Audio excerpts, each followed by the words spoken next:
Okay, it's sort of a long shot that we're going to get a wireless mic, so I'm going to get started. And if stuff doesn't get on the tape, too bad. I'm not going to worry about it. This is my name is Barry Clasper, and this is my wife Pam. And last year we did this same session, a Birds of a Feather, called Dancers with Declining Abilities. The reason we did that one was because we faced a situation at home where we had a lady who'd been dancing with us for a long time, many, many years, who was diagnosed with Alzheimer's. And so, of course, over time, she became. There's a couple of handouts on the chair there that you can pick up if you came in. So over time, of course, she struggled more and more with trying to keep up with this type of dancing that the group was doing. And it occurred to us that there may be many people who are in this same situation. Ours happened to involve a mental disability, but lots of people are coping, groups are trying to cope with people that have physical disabilities of some kind, hearing impairments, visual disabilities. So we thought this subject matter might be something that there would be sort of a group of people that were interested in exploring. I want to make sure that you don't think you're going to hear any answers from us. Basically, we're hoping to lead a discussion and maybe form a group or a community of people who have this as an interest, if we can put it that way, a topic of concern, so that as we each go through our experiences with this area, we can share them. We can perhaps share the burdens that are involved in that a little bit amongst our community, get to know one another as each of us have tried things to cope with this situation. We can share them with others too, and perhaps pass on an idea to somebody else in the community. As a result of last year's meeting, this handout includes a little abbreviation of what happened. We had about 20 people. Looks like we've got, I haven't counted, but I guess there's probably 12 or 15 right now. So we have a reasonable attendance here again already. The interesting thing about the meeting last year was usually in a group like this, you'll find that there's going to be 2 or 3 or 4 people that speak up and everybody else just sits and listens. The group last year, everybody had something to say. So it was clearly a subject matter that was on their minds, and they had a story that they wanted to relate, or they just kind of wanted to share an experience of some kind, and we found that very unusual for a group like this, that we got that kind of discussion right off the bat. And that was part of what motivated us to try it again. As a result of that meeting last year, I wrote up a little report, which you'll see attached as the last page. It's a duplexed page of the handout. So that's kind of my summary of what happened last year. And what I tried to do was condense the ideas that we heard and get a feeling for the attitudes that people displayed, like where are we as a community with respect to this. So that's what's in the report. I did submit that to the Color Lab board, hoping that they would put it in directions, and that didn't happen. But Mike Seastrom saw it, and he's one of the people that contributes to American Square Dance on behalf of Color Lab. So he asked me to just kind of crisp it up a little bit, and he actually had it published in American Square Dance. I think it was last August. So some of you may have seen it there. And the version you have there, I believe, is the American Square Dance version. We also put together a discussion group. For those of you who are not sort of web savvy, don't spend all your time surfing and whatnot, they have these things called discussion groups on the web, or discussion mailing lists, where basically you can sign up, and if you post something to the group, it gets mailed to everybody else in the group, and it appears in their email in baskets. And then they can very easily respond to something that's been posted, and it goes back to the group. So it's a way of kind of having a big group discussion. So we set one of those up. We have very, very limited membership at the moment. Anybody can sign up, but it just hasn't attracted a lot of attention.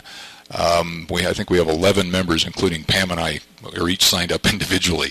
And I'm kind of hoping that we might get a little more traffic generated on that, because that's kind of one of these chicken and egg things where nobody bothers to look at it if there's no traffic and no messages going out there. But on the other hand, if there's no people, then there's nobody to generate the traffic. So it really is a discussion forum.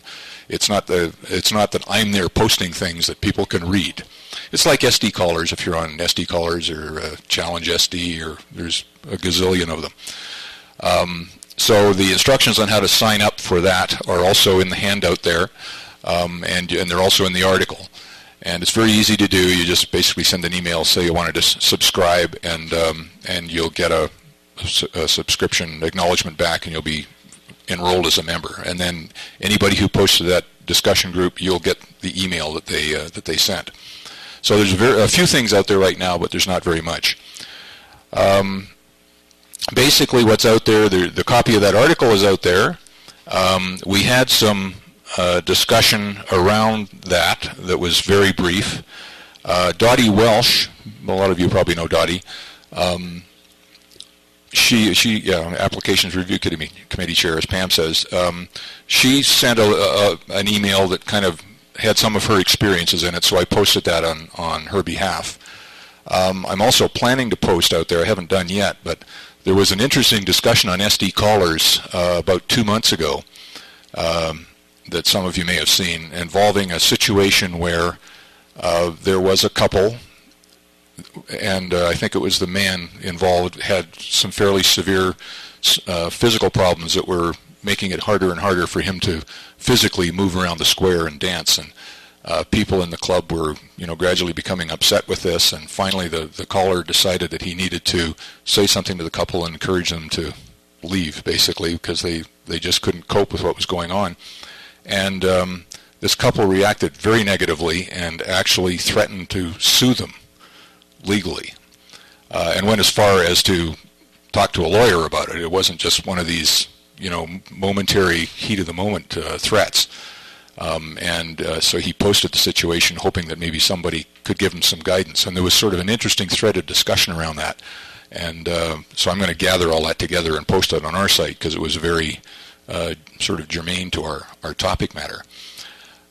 So having said all that, I've babbled too long if this is going to be a discussion group. We don't have a wireless mic, so I'm not going to try and enforce the discipline of everybody coming up here to talk on this mic.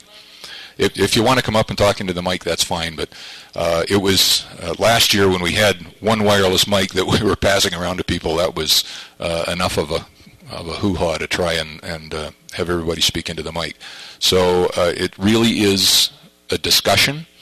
I'll start it off by telling you what happened with Our Lady with Alzheimer's. It wasn't any magic answer. She gradually deteriorated, and everybody could tell that she was deteriorating, just as you might expect with a condition like that. And finally we had to ask that they no longer come. Now, they knew this was going to come. The husband certainly did. And the real problem is deciding when. When is it? Because you're really dealing with an equation, aren't you? On the one hand, you've got somebody who's a friend, who's been with you for years, and you know that the activity is actually helping them. A condition like Alzheimer's, the mental stimulation that square dancing offers actually helps to stave off the progress of the disease to some extent. But there's a point where they just really can't cope with it anymore. On the other hand, you've got a group of people who did not join this square dance group to become therapists. They came for other reasons, and so they're actually, in effect, doing sort of a charitable work by helping these people. And that equation needs to be balanced somewhere, and that balance point is obviously going to be different for every group. It's going to depend on the people involved and how long they've known one another and how they feel about the situation. So there's no magic answer there. And what happened for us was towards the end of our season last year, it was clear that she actually didn't want to be there anymore. You could tell, like for her it was no longer a positive experience. So I spoke to the husband and I said, I think it's probably about time, consider this the last season. And we found out later that within about 6 months of that, she was actually 3 months, she was in a nursing home. And the last I've heard, she actually is to the point now where she doesn't recognize him all the time. So it was a very quick. Oh, good. No wireless mic. Okay. So it was a very quick, sudden decline on her part.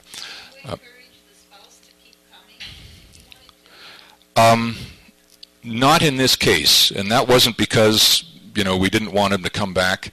It was just because of the personalities involved. We felt that there's two sides to that.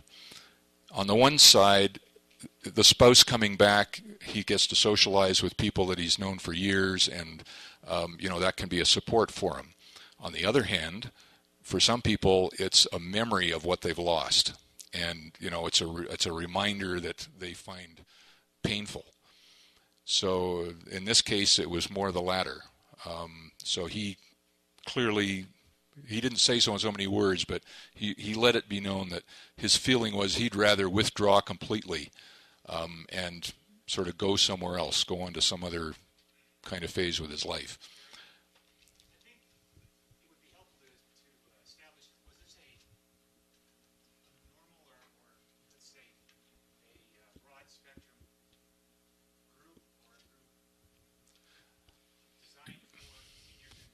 No, this was just a garden variety square dance group. It was very small. It's a challenge group. So we were dealing at the time with something in the order of 12 couples in the group altogether, and of course they're never there all at the same time. So you're dancing a couple of squares. They'd been with us for about 18 years. This particular couple, and so it was. Yeah. So yeah, ages between 50 and 75. So the dynamic of a group like that is obviously very different to if these people were in a group that had 15 or 20 squares in it.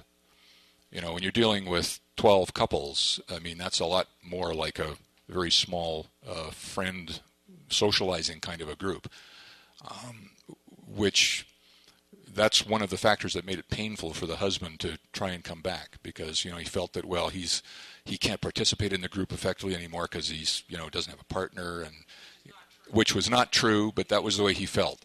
You're really dealing with a lot of perceptions which you have to allow the person to have, even if they're irrational.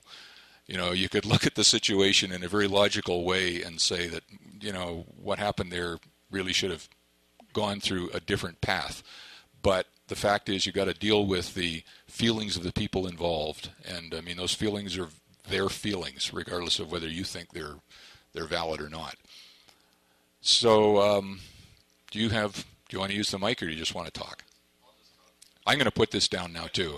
If we're going to miss half the conversation, we might as well miss all of it.